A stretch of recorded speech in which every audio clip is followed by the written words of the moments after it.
O Via Justiça de hoje é sobre cartórios que fazem inventário, partilha, separação consensual e divórcio consensual. Nós vamos falar também sobre a Convenção da Apostila de Haia, que entrou em vigor em agosto e trata da validade de atos públicos estrangeiros. Nossos convidados, o desembargador Gilson Soares Lemes, da 8ª Câmara Civil do Tribunal de Justiça de Minas Gerais, e a tabeliã Beatriz Teodoro, substituta do 6º Tabelionato de Notas de Belo Horizonte. Numa parceria da TV Assembleia com a Magis, a Associação dos Magistrados Mineiros, o Via Justiça está começando.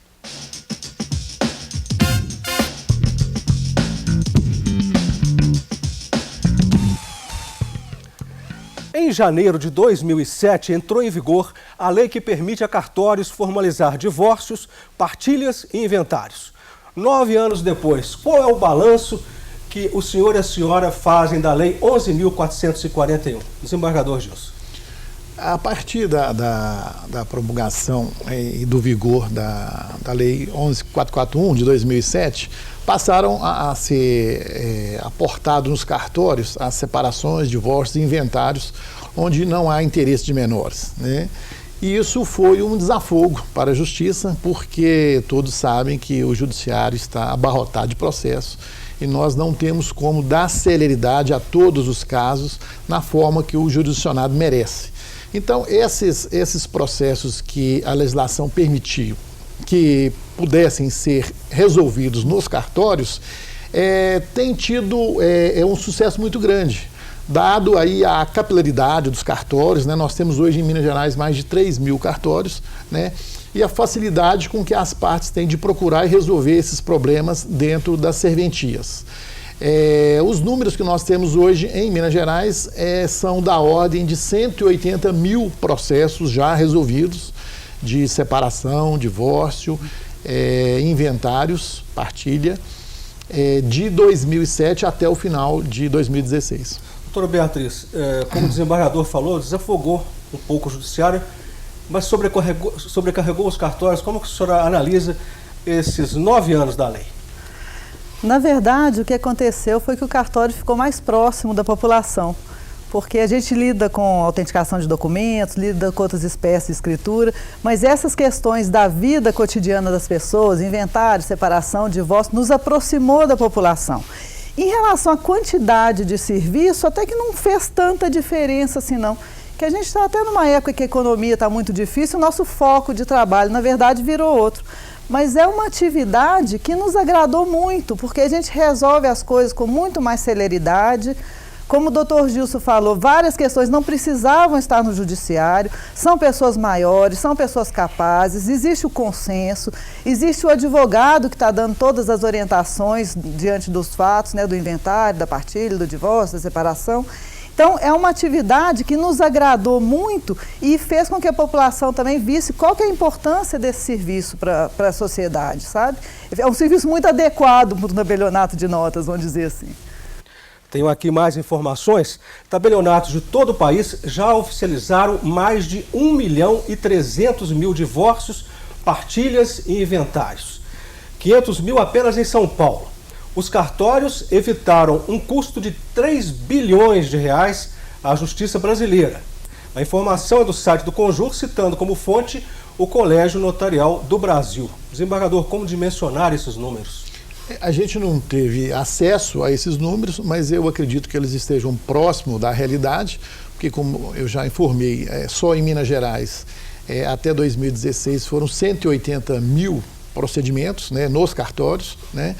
Então, é um número bastante elevado, né, 1.300.000 processos que deixaram de dar entrada na justiça de todo o Brasil. Então, isso desafoga, facilita o judiciário para que a gente tenha mais celeridade em outros processos. Então, tanto essas questões de separação, divórcio e inventário, como outras que ainda nós podemos evoluir e ainda transferir para os cartórios, porque são matérias mais de cunho administrativo. Por exemplo, poderia ainda ser transferido? Com relação aos imóveis, a retificação dos imóveis, a regularização dos imóveis, ao uso capião, que veio agora no CPC, a possibilidade do uso capião extrajudicial, e outras questões que estejam mais vinculadas à área administrativa do Estado e não à área jurisdicional.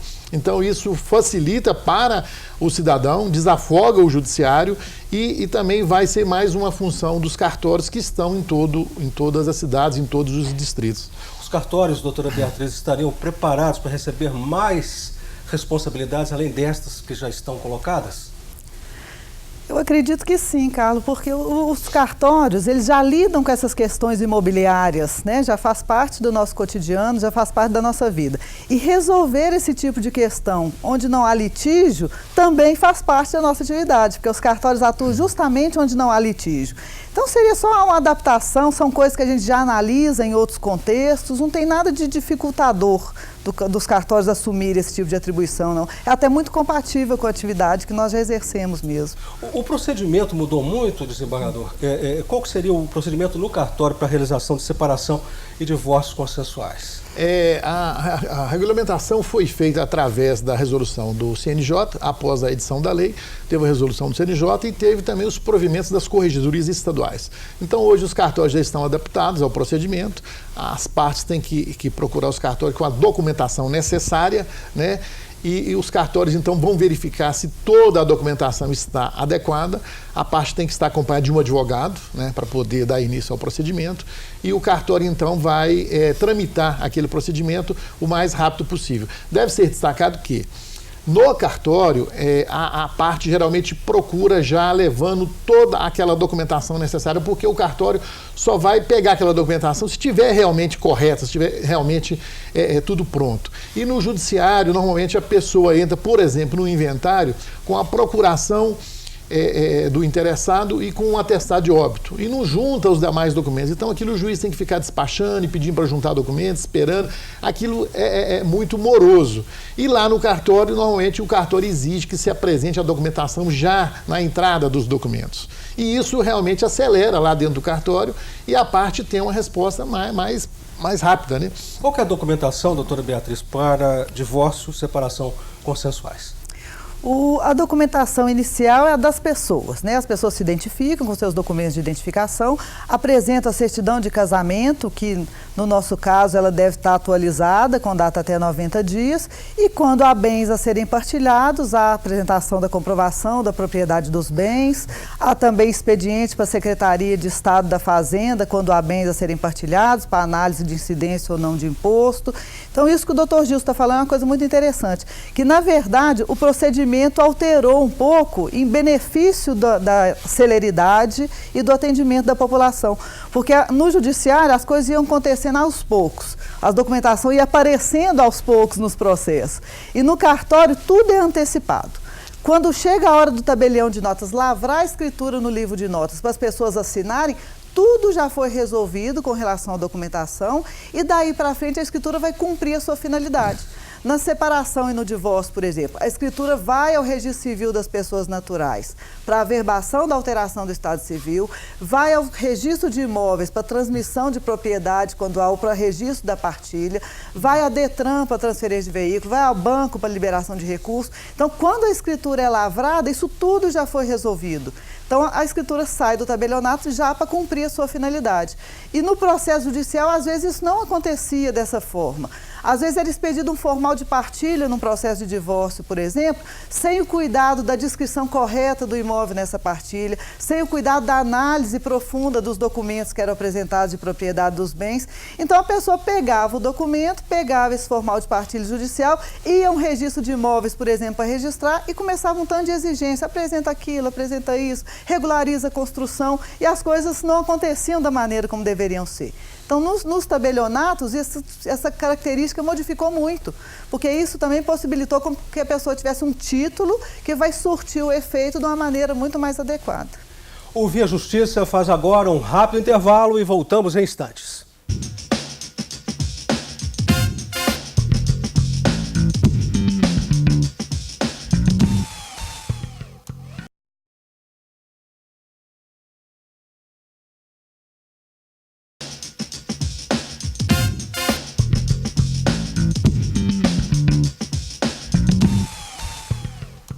Nós vamos falar neste bloco do Via Justiça sobre a Convenção da Apostila de Haia, que entrou em vigor em agosto.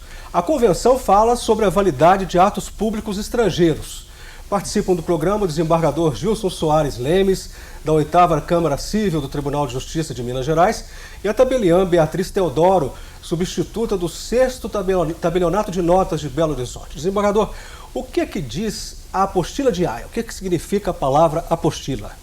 A apostila de Haia é a convenção realizada em Haia, prevendo a desnecessidade da legalização de documentos que vão ser encaminhados para os países signatários da convenção. A palavra apostila, do francês apostille, significa uma edição. Mas no caso da apostila de Haia, significa, na verdade, uma anotação à margem, ou seja, uma certificação que, no caso do Brasil, os cartórios vão fazer à margem ou anexando a um documento para que esse documento tenha validade nesses países estrangeiros que também firmaram a Convenção de Haia. Então, a partir de agora, de 14 de agosto de 2016, não há mais a necessidade do brasileiro que necessita de levar um documento nacional para o estrangeiro, que ele percorra toda aquela cadeia registral, ou seja, reconhecimento de firma, Ministério de Relações Exteriores, consulado, para depois levar o documento com validade para o exterior. Se ele vai levar o documento, por exemplo, um diploma de formatura para um país que é signatário da Convenção de Haia, basta que ele se dirija, então, aos cartórios, para que ele possa, então, apostilar esse documento. O titular do cartório, então, vai reconhecer que aquele documento é um documento autêntico, que a assinatura é autêntica, então vai emitir um documento que chama apostila para anexar aquele documento e terá validade plena no exterior. Doutora Beatriz, a apostila é numa folha só, né? Pode ser emitida, não? A apostila, na verdade, ela é ela é feita num papel especial da Casa da Moeda, que ele é fixado no documento apresentado. Então, ele é um documento autocolante, é um papel autocolante. Ele tem o formato A5, tamanho A5. Esse papel que está aí no vídeo. Esse papel que está sendo mostrado. Ele é impresso num papel que a Casa da Moeda vai fornecer, os titulares dos cartórios vão ter que adquirir esse papel da Casa da Moeda. E a gente vai imprimir essa apostila dentro do sistema SEI Apostila, que o CNJ criou, e colar no documento. Então, esse papel, na verdade, ele tem a possibilidade de você tirar todo o adesivo dele e colar integralmente no documento, nesse tamanho A5, mas se não tiver espaço no documento, existe também a possibilidade da gente fazer a colagem só da beirada do documento, como se fosse anexar na beirada do documento, na lateral, a apostila, e esse documento fica anexado ao documento original que a pessoa quer apostilar. E nessas emendas tem um carimbo que o CNJ regulamentou, que nós vamos colocar, tudo direitinho.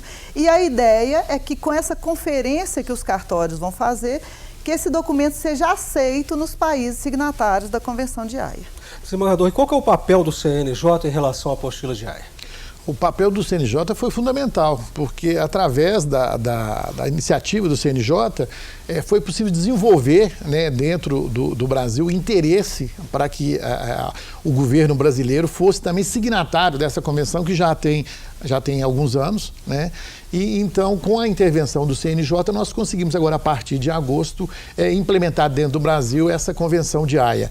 O CNJ já editou uma resolução disciplinando a forma de se proceder dentro dos cartórios, né?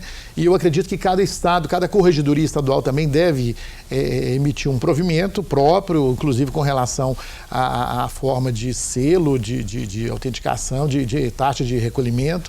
Isso tudo vai ser regulamentado em cada estado. Mas o papel do CNJ foi essencial, porque há muito tempo já existe a convenção e agora, com essa intervenção do Conselho Nacional de Justiça, foi possível a gente, então, implementá-la no Brasil.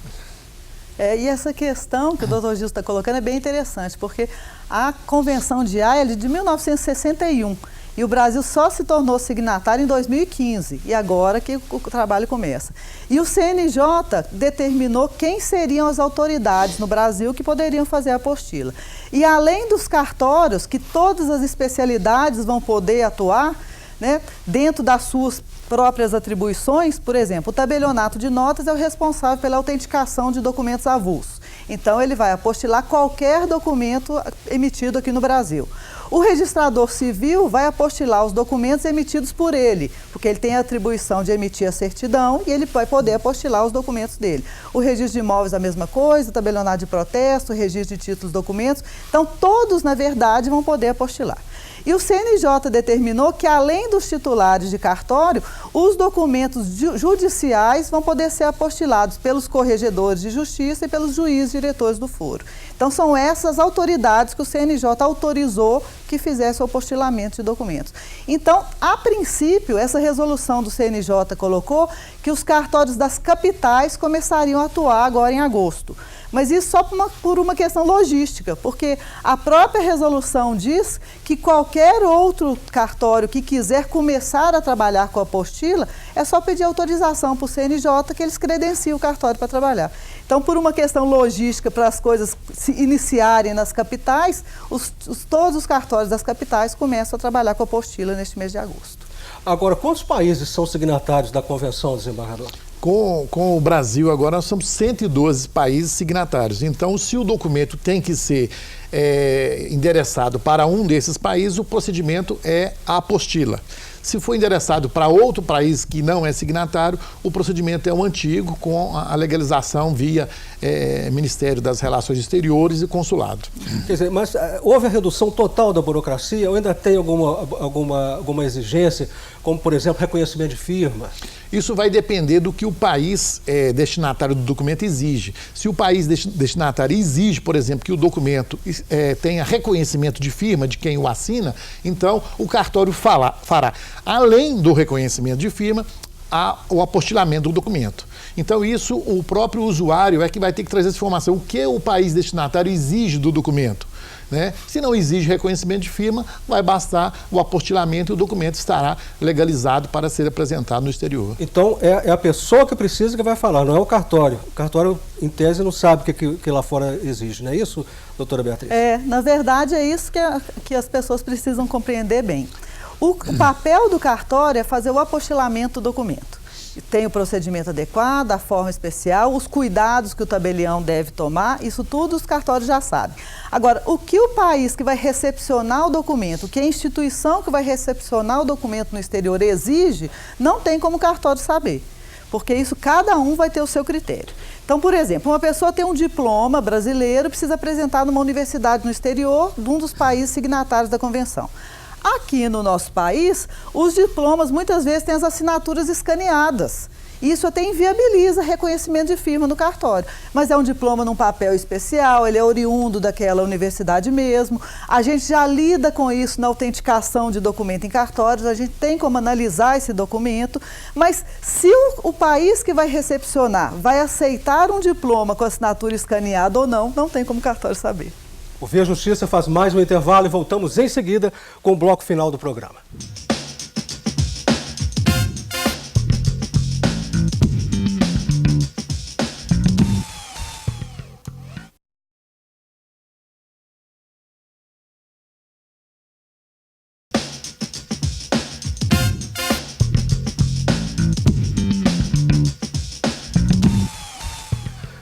O Via Justiça é a lei que permite a cartórios formalizar divórcios, partilhas e inventários.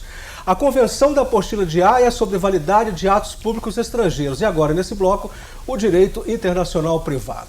Participando do programa, o desembargador Gilson Soares Lemes, da 8ª Câmara Civil do Tribunal de Justiça de Minas Gerais, e a tabeliã Beatriz Teodoro, substituta do 6º Tabelionato de Notas de Belo Horizonte. Desembargador Gilson, a partir da Convenção de Haia, como que ficou o direito internacional privado?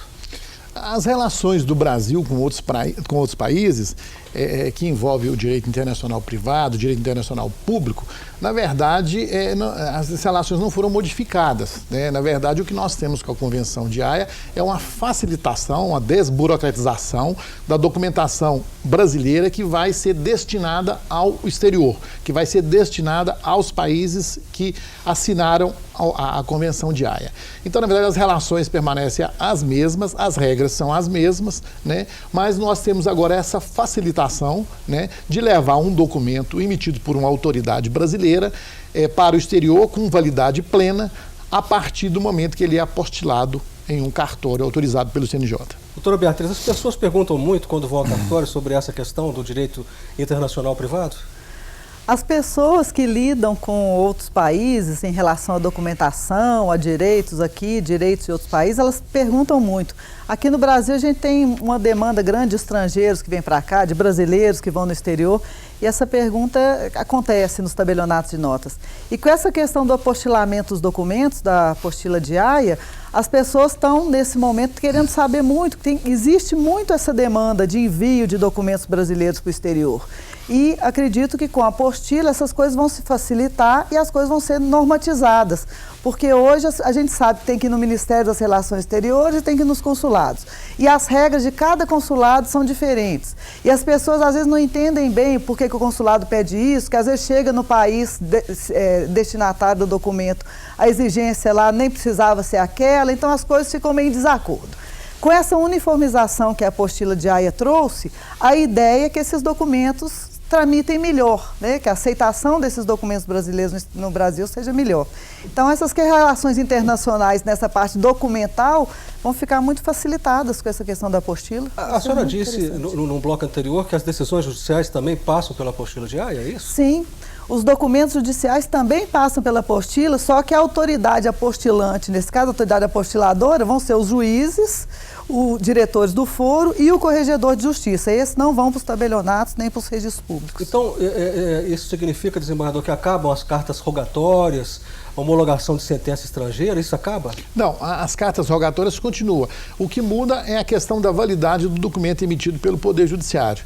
Então, o próprio diretor do foro ou o próprio corregedor podem apostilar o documento. Então, esse documento ele já vai com a validade plena para o exterior, para qualquer fim. Então, esses 112 países que assinaram a convenção vão recepcionar esse documento sem necessidade de nenhuma legalização. Então, o que a doutora Beatriz está dizendo é que os documentos emitidos pelo Poder Judiciário, o próprio Poder Judiciário vai, então, apostilar. Né? E os documentos emitidos por outras autoridades públicas, estes sim deverão passar pelo crivo do cartório. Agora, por que as operações comerciais ficaram de fora da apostila de Haia? Na verdade, a Convenção de Haia e a própria resolução do CNJ, que regulamenta a matéria em âmbito interno, ela prevê que os documentos particulares não estariam sujeitos a esse apostilamento. Exatamente porque o cartório não tem como verificar com segurança a origem daquele documento, a autenticidade daquele documento particular, um documento comercial. Acontecendo o contrário com relação aos documentos públicos, que o titular tem como verificar a origem daquele documento, o papel que foi impresso naquele documento, a firma que tem naquele documento. Então, existe uma segurança em relação ao papel público. Em relação ao papel particular, é necessário aí o reconhecimento de firma e as exigências que o país destinatário fizer, mas o apostilamento não vai resolver. Doutora Beatriz, eu pergunto para a senhora, acho que eu lembrei aqui agora, vamos voltar lá no primeiro bloco, a questão da lei que permite cartórios, inventários, né, divórcios consensuais e tal. Faltou falar do tempo e do custo disso. Ah, sim. Quanto tempo demora um divórcio no cartório consensual? O tempo, para precisar o tempo, vai depender de cada caso, né? Porque existem escrituras de divórcio, por exemplo, que não tem bens a partilhar, a pessoa vai chegar num tabelionato, apresentar os documentos e 1, 2 dias no máximo aquele divórcio é assinado para levar para o registro civil. Só depende da demanda do serviço, coisa muito fácil de se resolver. Agora, se já há bens a serem partilhados, já existe o procedimento na Secretaria da Fazenda para verificar se tem imposto, tem que atualizar a documentação do imóvel, então isso demora uns dias para organizar a documentação. Mas de lavratura, assim, a documentação pronta num tabelionato de notas, em poucos dias ou até no mesmo dia tem como ficar pronta. É uma demanda bem simples de se organizar dentro da rotina de um tabelionato, quando tudo está pronto, né? Logicamente que existem os divórcios com muitos bens, que a demanda da lavratura é maior, o tempo é maior. Então, estimar um tempo assim certinho é difícil, que depende do caso. Estamos chegando ao final do programa, agora as considerações finais, desembargador. Eu gostaria de agradecer, é um momento muito importante a gente esclarecer a população aí, tanto esses detalhes relativos à Lei 11.441, que permitiu ao cartório fazer o divórcio, a separação e os inventários, com relação a esclarecer sobre a apostila de AIA, que começa a vigorar agora em agosto no Brasil, e as pessoas interessadas podem, então, entrar no site do CNJ, procurar por apostila de AIA, vão achar a resolução, para entender melhor o que a gente tentou falar aqui, tá certo? Muito obrigado. A senhora agora, considerações finais? Eu só queria acrescentar a questão do custo, que você me perguntou e acabou que eu não respondi, que o custo existe uma tabela, cada estado tem a sua tabela, que em Minas Gerais tem, e a previsão desse custo está lá dependendo do tipo de serviço que é realizado. E com relação à apostila de AIA, tem uma coisa interessante de se falar também, que é com relação à tradução do documento. Que se for necessário enviar a tradução do documento junto com o documento original para o país destinatário, a tradução também tem que ser objeto de uma apostila separadamente. Mas muito obrigada, foi muito bom prestar esclarecimentos aqui. Muito obrigado, senhora, muito obrigado ao senhor pelas participações. O Via Justiça de hoje termina aqui. Este programa é uma parceria da TV Assembleia com a Magis, a Associação dos Magistrados Mineiros. Críticas e sugestões pelo e-mail viajustiça@magis.com.br. Até o nosso próximo encontro.